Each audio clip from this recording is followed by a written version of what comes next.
Friends, आज का अपना विषय है लीगल हेयर सर्टिफिकेट। तो क्या होता है ये लीगल हेयर सर्टिफिकेट? ये बहुत ही इम्पोर्टेंट डॉक्यूमेंट होता है। जब किसी व्यक्ति की मृत्यु होती है तो उसके बाद उस व्यक्ति के लीगल रिप्रेजेंटेटिव्स को उस मृत व्यक्ति के प्रॉपर्टी के ऊपर क्लेम करने के लिए इन सर्टिफिकेट्स की ज़रूरत पड़ती है। ये दो अलग अलग तरीके से जारी होते हैं, जैसे कि मृत व्यक्ति गवर्नमेंट सर्वेंट हो या मृत व्यक्ति नॉन गवर्नमेंट सर्वेंट हो।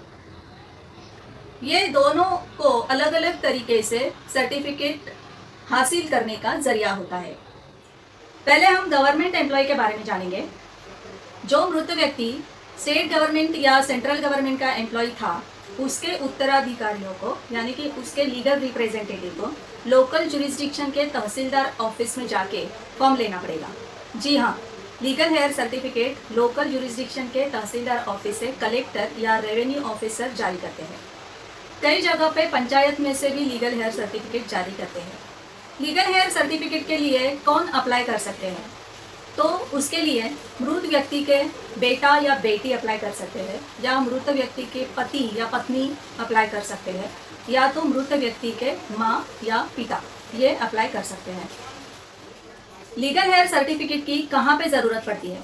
तो इसकी ज़रूरत जब भी कोई व्यक्ति की मृत्यु होती है और वो व्यक्ति सेंट्रल गवर्नमेंट का या स्टेट गवर्नमेंट का एम्प्लॉय होता है, तो उसके पेंशन की या उसकी प्रोविडेंट फंड ग्रेच्युटी या सैलरी एरियर्स या तो उसके डिपार्टमेंट में कोई स्कीम हो तो वो स्कीम का बेनिफिट, सर्विस बेनिफिट या अनुकंपा में नौकरी पाने के लिए भी इसका उपयोग किया जाता है।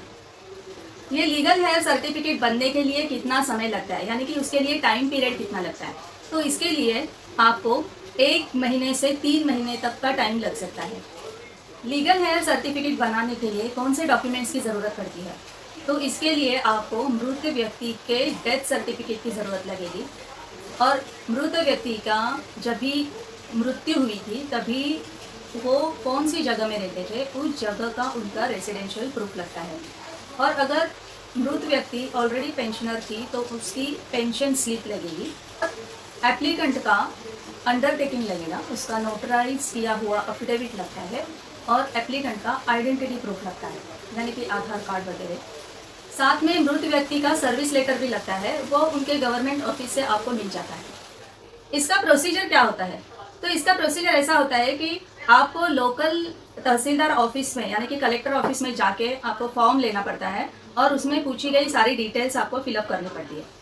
फिर उसके साथ मृत व्यक्ति का डेथ सर्टिफिकेट और आपको जो मैंने सारे डॉक्यूमेंट्स बताए हैं वो सारे अटैच करके कलेक्टर ऑफिस में सबमिट करना पड़ता है।